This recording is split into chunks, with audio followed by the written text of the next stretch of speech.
vamos a revisar, iniciamos la revisión del capítulo de aparato digestivo. Estos cartoons que están en el ROS, ¿sí? Del ROS creo que sí, que ilustra el aparato digestivo muy resumido, ¿ya? En donde uno puede ver que se inicia acá, en la boca, se continúa por esta estructura tubular que es el esófago, luego se continúa con el estómago y los intestinos, delgado, grueso y finalmente sale por el ano. Hay una serie de funciones asociadas a este tubo, porque si uno lo piensa es un tubo, una manguera, ¿ya? Pero la idea es que nosotros tenemos que absorber nutrientes y por eso aquí está esta flecha, a partir de ese tubo. Por lo tanto, ese tubo tiene que tener diferenciaciones histológicas importantes. Ahora, a ver si hemos avanzado algo en todos estos meses.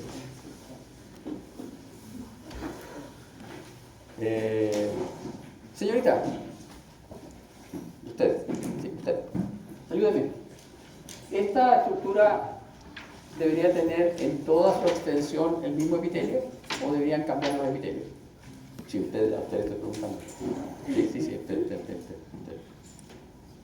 ¿Debería tener esta estructura tubular en toda la extensión el mismo epitelio o debería tener epitelios distintos? ¿O no tiene epitelio porque está por dentro?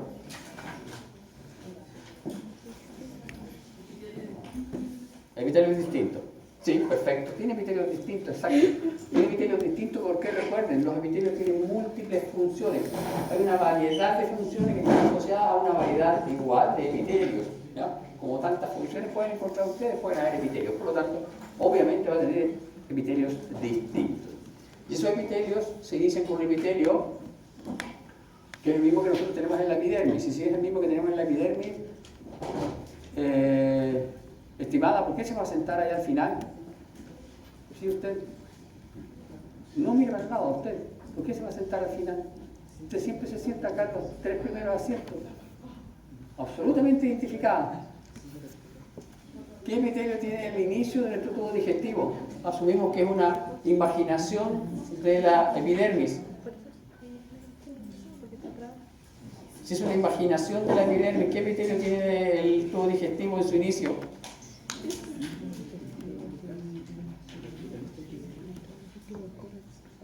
¿Qué epitelio tenía la epidermis?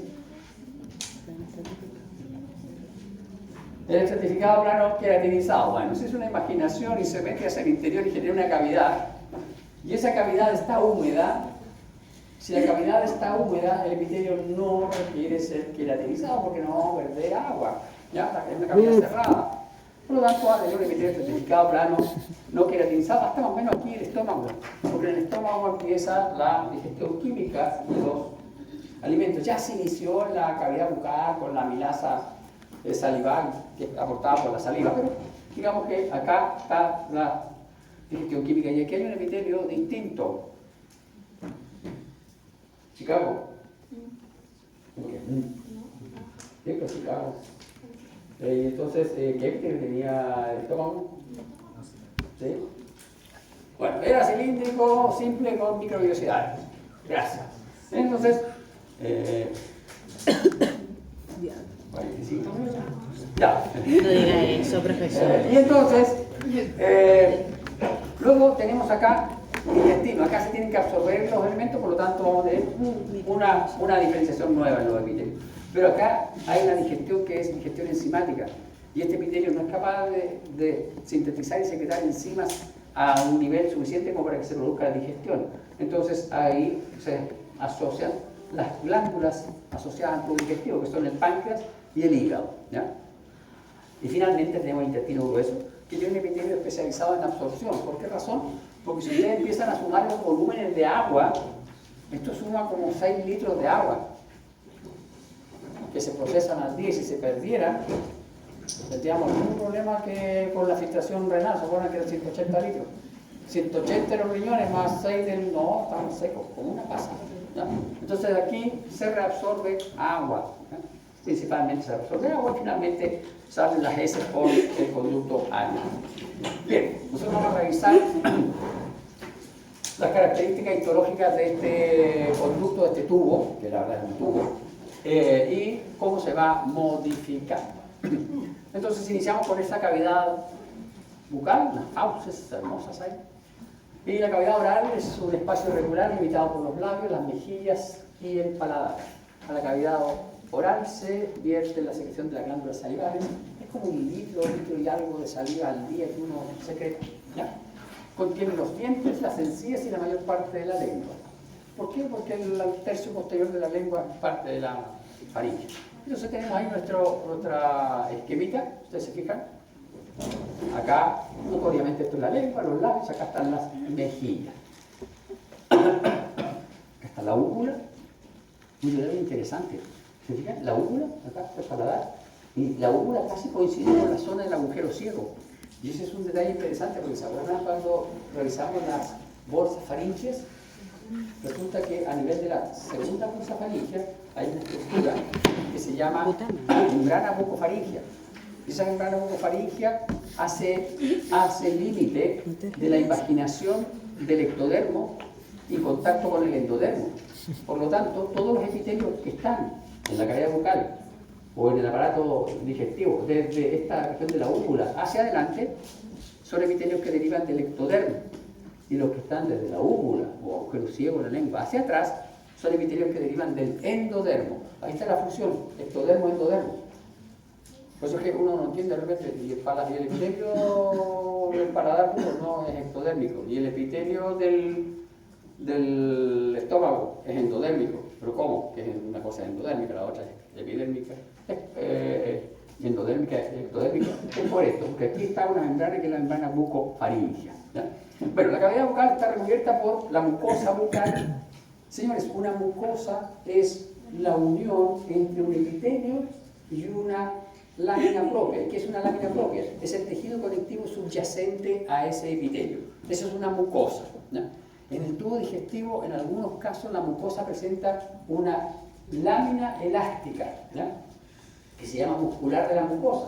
Entonces nuestra mucosa va a quedar constituida por un epitelio, que en este caso, a nivel de la cavidad bucal, un epitelio estratificado, plano. Lo vamos a dibujar así, simple, sin queratina, sin nada. Un tejido conectivo subyacente. Eso va a ser nuestra mucosa en la cavidad bucal. Cuando pasamos de la cavidad bucal y nos metemos hacia el esófago, ¿ya? A nivel del esófago y todo el resto del tubo digestivo, aparece una túnica muscular que es la muscular de la mucosa. Y esos elementos constituirían nuestra mucosa. Y por debajo de eso vamos a tener submucosa, ¿ya? Ahora, la muscular de la mucosa solo está presente desde el esófago hacia abajo. En la cavidad bucal no hay muscular de la mucosa. Entonces, en la cavidad bucal estaría la mucosa, en algunos casos directamente en contacto con la submucosa, y en otros casos la cavidad bucal no presenta submucosa y la mucosa está directamente adherida al hueso, ¿ya? Eso ustedes en anatomía deberían conocerlo un poquito ya. Y bueno, esta mucosa tiene un epitelio estratificado, plano queratinizado, o puede ser no queratinizado o puede ser paraqueratinizado. Va a depender de la funcionalidad de la mucosa. Bien, la mucosa de la cavidad bucal se va a separar en dos mucosas. Una mucosa masticatoria que comprende las encías, la superficie dorsal de la lengua y el paladar duro, ¿ya? Y una mucosa de revestimiento que comprende el resto de la cavidad bucal revestida por un epitelio no queratinizado, ¿ya?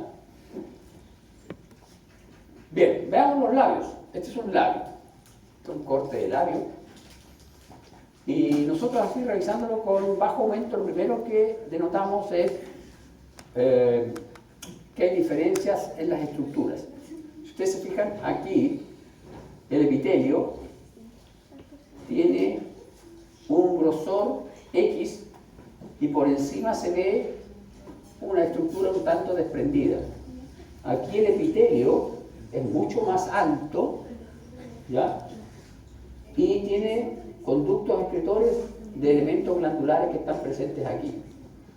Y aquí el epitelio, si ustedes se fijan, es una mezcla entre este epitelio y ese epitelio, pero lo otro que destaca es la gran cantidad de pliegues del epitelio, clavos epiteliales y papilas conjuntivas. ¿Ya?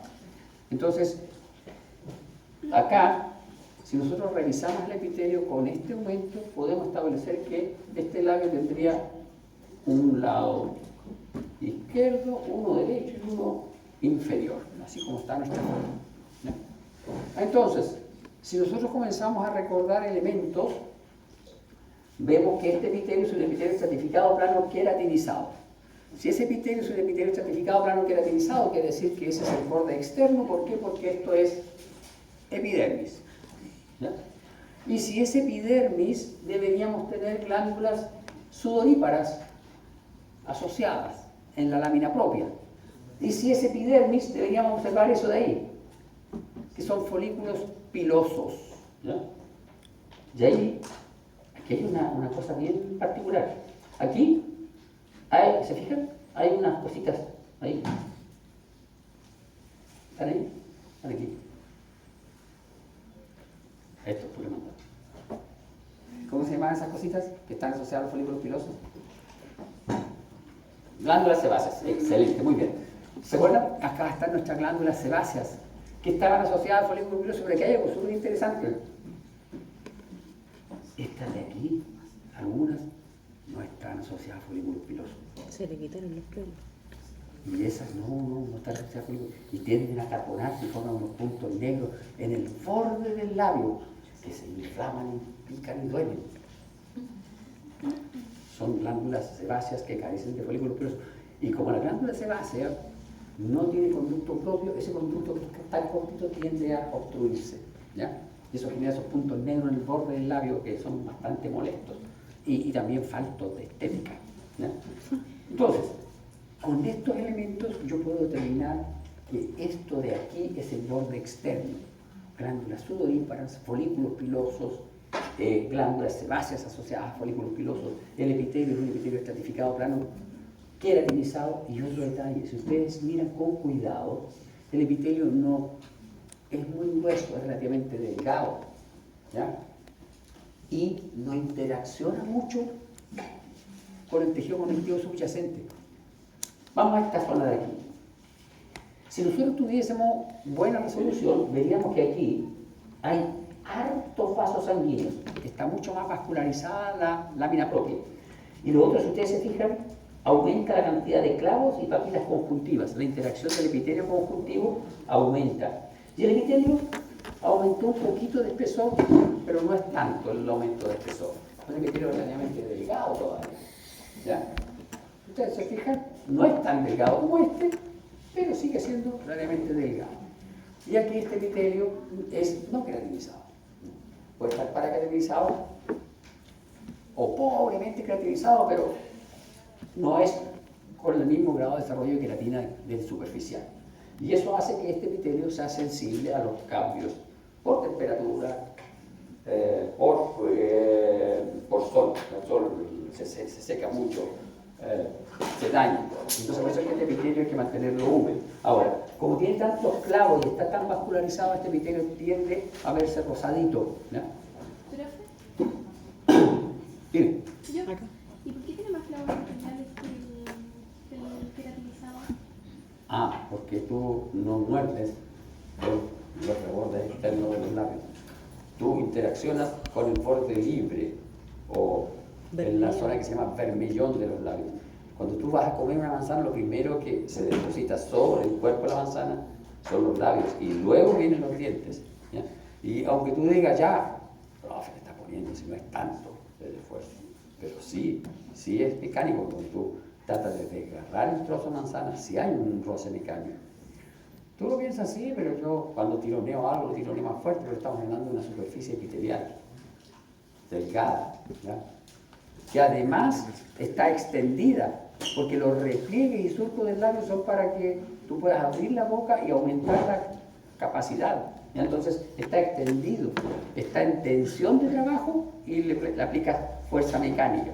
Entonces para que puedas resolver, soportar eso, es que tiene esas características. Bien, sigamos hacia adentro. Aquí lo interesante, se fijan, el epitelio aumentó mucho de tamaño, es mucho más desarrollado y no tiene ningún rasgo de ser queratinizado. Y revisamos la lámina propia, hay menos vasos sanguíneos, pero aparecen conductos excretores de glándulas salivales menores.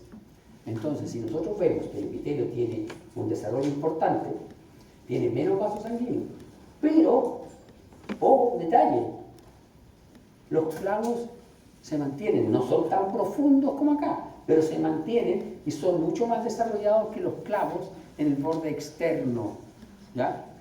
Entonces, estos elementos de aquí me permiten sugerir que es borde interno, pero si además veo en la lámina propia glándulas salivales menores, confirmo que es borde interno del labio, ¿ya? Esos son los elementos histológicos que a mí me permiten diagnosticar. Bien, veamos nuestra lengua. La lengua es un órgano muscular cuya función es colocar el alimento para la masticación y ayudar a la deglución, y también a la medida que uno cuando habla pronuncia bien, pero decir no entiende nada. ¿Ya? Eso, porque aquí la descripción está solo dada en función de la parte mecánica relacionada con ustedes, dentistas, ¿ya? Deglución, masticación, etc. Pero la lengua también sirve porque regula la acústica de la caja bucal para que uno pueda hablar bien, porque si no, no sale bien el sonido y es horrible. ¿Ya? Bien, un detalle interesante de la lengua es que presenta un cuerpo dorsal y un cuerpo ventral. El cuerpo dorsal se caracteriza por tener el epitelio estratificado plano queratinizado o parcialmente queratinizado. En el caso de los humanos está queratinizado en la zona más medial. En el caso de otros animalitos está queratinizado, muy queratinizado. Si ustedes tienen duda de la queratina de la lengua, lo único que tienen que hacer es entrar en contacto con un felino doméstico y se van a enterar de que la lengua de los felinos domésticos está hiperqueratinizada y rasguña mucho. Ya vamos a ver por qué sí, porque hay otro rasgo. Y la cara ventral de la lengua, lo mencionamos cuando vimos los epitelios, es un epitelio certificado plano, no queratinizado y delgadito de nuevo, delgadito. Lo interesante, silencio señores, ahí está nuestro agujero ciego, foramen ciego. Y si ustedes miran desde el foramen ciego hacia adelante, van a ver que hay una estructura bien interesante, que hay unas estructuras redonditas que parecen cráteres, ¿ya? Y aquí hay unas estructuras que parecen branquias a ambos lados, ¿ya? Y aquí si uno mira hay otros 4 o 6 botoncitos y esos corresponden a papilas. Las papilas son estructuras especiales que están en nuestra lengua. Y si nosotros pudiéramos ver esta zona de aquí, veríamos que en esta zona de aquí hay otro tipo de papila, ¿ya? Entonces, habría diferenciaciones apicales en la superficie de los de nuestra lengua que son papilas. Y hay papilas de tipo cariciformes, hay papilas foliadas, hay papilas fungiformes y hay papilas filiformes, que serían las que estarían aquí, las filiformes. Y entonces, las papilas filiformes están constituidas por epitelio estratificado plano queratinizado. Las papilas filiformes son como verdaderos ganchos y garfios. ¿Hacia dónde cree usted que estén orientadas estos ganchos y garfios de papilas filiformes? Hacia adentro, exactamente. Son ganchos así, con ese aspecto. Entonces, todo el alimento que se engancha en esos garfios, hacia adentro. En los gatos está mucho más desarrollado. ¿Por qué? Porque todos los carnívoros están desarrollados. Nosotros no somos omnívoros, no las tenemos tan desarrolladas. Luego tenemos las papilas fungiformes, que presentan el epitelio estratificado plano no queratinizado y presentan corpúsculos gustativos. Las fungiformes son estas que están por ahí. Fungiformes. Y luego tenemos las papilas circunvaladas o caliciformes, que son estas de aquí, que son grandes, y se llaman circunvaladas porque es una pequeña hendidura que se produce en el epitelio de la lengua, se produce una hendidura y esa hendidura forma un surco. De ahí el nombre, circunvaladas, están rodeadas por un círculo, o caliciformes porque el levantamiento del epitelio genera una forma de vaso, de copa. Y finalmente las foliadas, que se denominan foliadas porque son hendiduras que están paralelas, están foliadas como folios de una biblioteca, una al ladito de la otra. En los humanos estas papilas no son muy abundantes, en otros animales son mucho más abundantes, por ejemplo las foliadas, los roedores, estos conejos y ese tipo de, aunque el conejo no es un roedor en particular, pero bueno, ese tipo de animalitos tienen muy desarrolladas las papilas foliadas. Bien, ya acá tenemos papila caliciforme, ¿se fijan? La papila caliciforme es una proyección del epitelio y esta zona de aquí está altamente queratinizada, son ganchos, son verdaderos ganchos, ¿no? Estas son las papilas foliadas. En el caso de la papila foliada, el epitelio se invagina, ¿se fijan? Y en la zona final de la invaginación que genera esta otra papila, existen conductos excretores de glándulas salivales menores. Hay un detalle interesante, si ustedes se fijan, las papilas filiformes es una diferenciación solo de la superficie apical del epitelio. En cambio acá, el epitelio se invagina y forma esta estructura bastante más compleja, y en esta estructura compleja, en estos bordes, aparecen unas estructuras que son los corpúsculos gustativos. Los corpúsculos gustativos, vamos a asumir que es estrés. Es miedo, profe.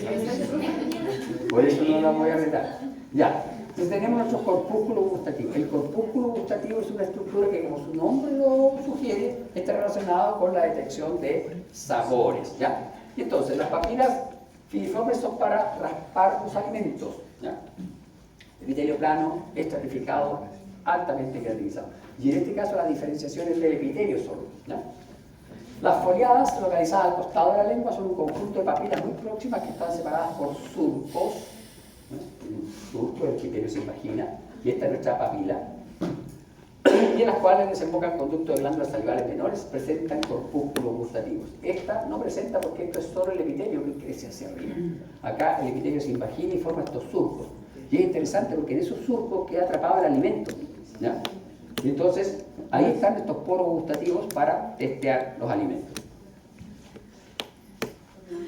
¿Y cuál podría ser la función de... Señorita de Blanco, ayúdeme. ¿Y cuál podría ser la función de estas glándulas salivales menores que están asociadas a la parte basal de los surcos de las glándulas foliadas? ¿Por qué están ahí abajo? ¿Ah? Sí, son salivales, tienen que secretar saliva.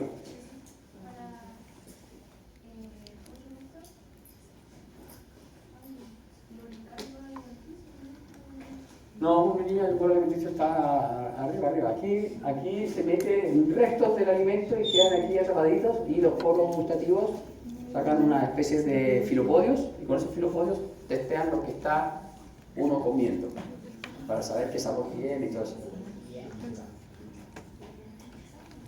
Es bien fácil, esto es un surco, y como buen surco se puede tapar, se puede llenar. Si yo lo lleno de comida y no lo limpio, ¿cómo voy a permitir otro sabor?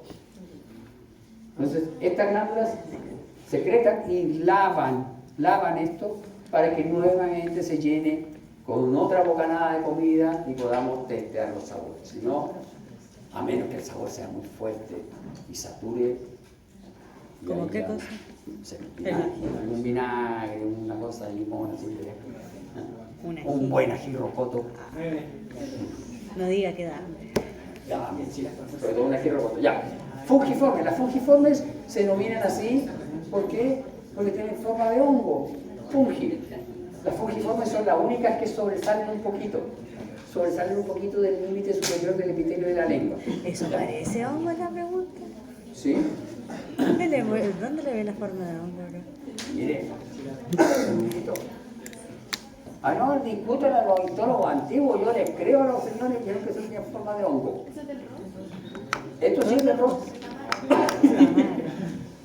No hay mejores fotos de estas papilas, son así, ¿ya? ¿Y por qué? A ver, ¿por qué es una papila? ¿Por qué es una papila? ¿Por qué no es una estructura cualquiera? Si ustedes se fijan, tiene repliegues de tejido conjuntivo. Estos repliegues de tejido conjuntivo son los que le dan la validación a mi papila, ¿ya? Estas sobresalen un poquito, por lo tanto estas tendrían epitelio estratificado, queratinizado superior. ¿Ya? Las circunvaladas caliciformes tienen epitelio claro estratificado, se caracterizan por estar rodeadas por un surco. Estas son las más grandes, tienen un surco y no sobresalen. Y en este surco, que es bien amplio, vamos a encontrar papilas también, corpúsculos gustativos, y vamos a encontrar aquí glándulas cerosas localizadas en la base que secretan hacia ese surco. Bien, veamos nuestros corpúsculos gustativos. Los corpúsculos gustativos son estructuras localizadas en los bordes de algunas papilas linguales. Aquí tenemos papila foliada y ahí están los corpúsculos gustativos. Acá lo vemos con mayor aumento, son estas estructuras redonditas, y se fijan, ahí se rompe el epitelio y hay un pequeño orificio. Y por ese orificio salen las proyecciones citoplasmáticas de las células del corpúsculo. Y hay otras células del corpúsculo que secretan glicoproteínas. ¿Para qué una célula secreta glicoproteína a una zona en donde yo quiero testear elementos? ¿Eh? ¿Cómo? ¿Cómo no saben? Sí, para ayudar a la recepción de los elementos. Porque ustedes alguna vez han estado comiendo un caramelo y ese caramelo se les ha caído al piso. Sí. El caramelo es azúcar, los azúcares son carbohidratos, son pegotes, son pegotinas, así son un pegote, se pega todo. Entonces ayudan a la retención de los elementos. ¿Para qué? Para que las prolongaciones de las células puedan testearlo. Entonces, si estamos hablando de una célula que se especializa en secretar un carbohidrato para que pegue y hay otra que testea, estamos pensando que ya habrían dos tipos de células. Y generalmente, dijimos, las estructuras epiteliales tienen células regenerativas porque se tienen que regenerar. Por lo tanto, al menos tendrían que haber tres tipos celulares en el corpúsculo gustativo. Y efectivamente, hay tres tipos celulares en nuestros corpúsculos gustativos. Las células basales, que son células con capacidad mitótica. Este es Falabella que le pare. Corona. El guardia de Corona. Ya.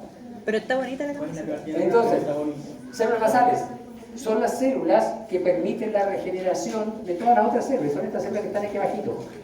Esas son las células basales. Tenemos otras células basales, están acá, abajito. Las células basales son las que generan la mitosis. Y es interesante, porque saben que la célula sensitiva es una célula de naturaleza neural. Es una, comillas, neurona bipolar. Entonces se regeneran acá. Ahora, esto de que las células sensitivas se regeneren a partir de células basales tiene una ventaja. Esas células sensitivas, si las renovamos, van a estar 100% de capacidad cuando son nuevas. El problema es que si se renuevan a partir de una célula troncal, y si se acaba esa célula troncal, se acaban las células sensitivas, ¿ya? Y eso es lo que hace de que algunas personas puedan perder el gusto, y de hecho se pierde con la edad, igual que el olfato. ¿Por qué? Porque estas células basales van perdiendo su capacidad de mitosis. Y entonces, si se reduce la capacidad de mitosis, se reduce la renovación de estas células. Y se mueren. Ahora, estas células sensitivas tienen características bien particulares y lo que es la captación de sabores es una situación muy compleja, escapa a la idea de este curso, por lo tanto no lo vamos a ver. Pero eso de que algunas personas sean capaces de detectar mucho más sabores que otras tiene que ver con el grado de desarrollo de esas células sensitivas. No solo la cantidad, sino que la calidad y el tipo de receptores. De hecho, por ejemplo, si ustedes piensan, alguna vez alguien vi que alguien se enojó con otra persona porque le dio a un perro un sándwich que tenía ají. Y lo retó, que es malo, que pobre animalito. Si los perros no tienen los receptores para detectar el compuesto activo del ají. Pero le irrita el estómago. No, Que sí, le irrita el estómago como la no le va a picar. No le pica, pero le irrita el estómago. No le sale mal, pero le mancha después. Pero le pancha, tienen diarrea El después. pH de ellos es súper alto, parte entre nosotros. En fin, entonces, lo que les, señores, lo que les quería indicar es que estas células sensitivas no tienen igual distribución entre especies, incluso no tienen igual distribución ni igual maduración o especialización entre los mismos humanos. ¿Ya? ¿Usted tiene perros, profe? Tengo una tortuga de agua. Bien, come todo. Que es omnívoro igual que yo. ¿Le da aquí a la tortuga?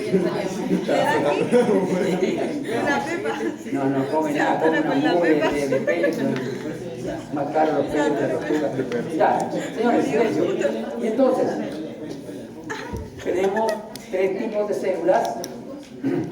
Células de soporte, células sensitivas y células basales. Las células de soporte, como su nombre lo sugiere, son células que dan soporte mecánico estructural, pero además ayudan por la secreción de estos carbohidratos. Y acá está el poro gustativo, este es el corpúsculo gustativo, ese es el poro. Y por ese poro se proyectan estos filopodios, una suerte de microvellosidades que tendrían las células sensitivas. ¿Ya? Y aquí sí tiene razón. ¿Está buena esta diapo, no? Si lo preguntas, ¿por qué? El rosa. Se contradice en menos de 7 centímetros de texto.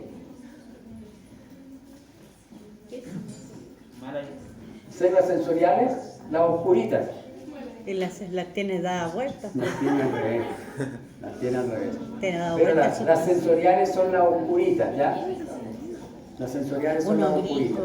¿viste? Cuando uno las ve por histología, las sensoriales son las más delgaditas, más oscuritas. Las más grandes, de citoplasma más claro, son las células de soporte o de sostén. ¿Ya? ¿Y si era daltónico el que hizo el rosa? No sé. Bien. Y luego vamos a ver 3 diapos más de las glándulas salivales y terminamos esta clase. Si descansan, yo voy a mi oficina, me tomo un cafecito y regreso. ¿Pero Bien. qué? ¿15 minutos? Entonces, señores, glándulas salivales. Ya mencionamos que hay glándulas salivales menores y hay glándulas salivales mayores. Las menores están localizadas en las mejillas, en los labios, en la misma lengua, etc. Las mayores son 3, la parótida, la sublingual y la submandibular. Acá no vamos a hablar mucho porque ustedes esta parte de la anatomía la conocen, ¿ya? Por lo tanto, lo único que vamos a ahondar es en esto, la histología. Respecto que en esta glándula nosotros vamos a poder segmentar lóbulos y lobulillos y vamos a poder reconocer conductos intralobulillares y en los intralobulillares vamos a poder reconocer los estriados, ¿ya? Ahora, en el caso de las glándulas salivales mixtas y de gran desarrollo, como por ejemplo la submandibular, vamos a poder observar acinos mixtos, que es bien interesante esto, porque hasta ahora hemos descrito acinos mucosos y acinos serosos. Acá en estas glándulas salivales hay acinos mixtos, ¿ya? Y nosotros podemos ver que este es un acino mixto, este es un acino mucoso y ese de ahí es un acino seroso. ¿Ya? Recuerden, tienen células mioepiteliales por fuera de nuestros acinos. Células mioepiteliales. El acino seroso se reconoce porque las células tienen un citoplasma con gránulos eosinófilos y el acino mucoso se reconoce porque el citoplasma se ve pobremente teñido y el núcleo de la célula es de localización basal bastante heterocromatídico. En cambio, el de las células serosas es redondito y un poco más eucromatídico. ¿Qué son las diferencias? Tenemos nuestra parótida, que cuando revisamos, la mayoría de los acinos son de tipo seroso. Tenemos nuestra sublingual, y cuando revisamos, la mayoría de los acinos son de tipo mucoso. Y cuando revisamos nuestra submandibular, vemos que hay acinos mixtos, acinos serosos y mucosos. Hay un cierto predominio de lo seroso acá, pero no tenemos. Y acá hay una hermosa fotografía.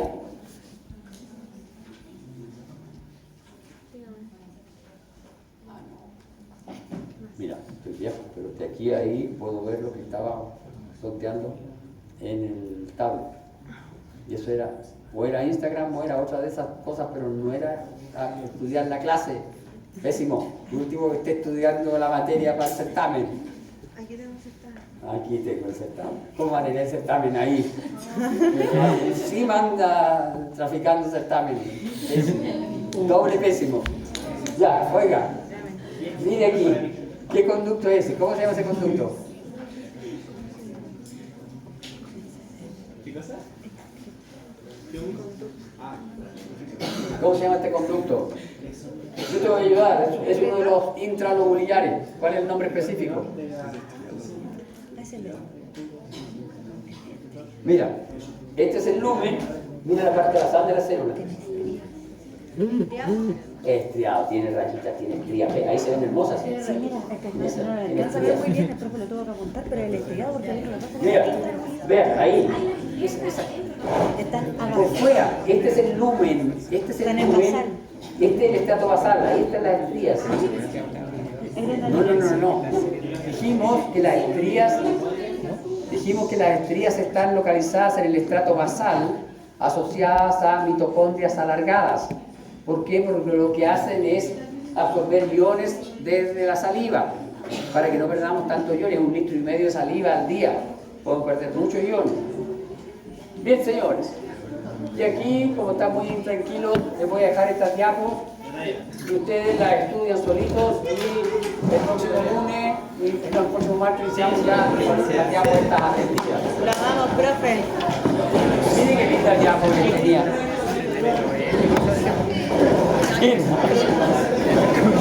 Emilia, te queda acá, ¿no? Obviamente. ¿Sí? Esta ruta de pintura,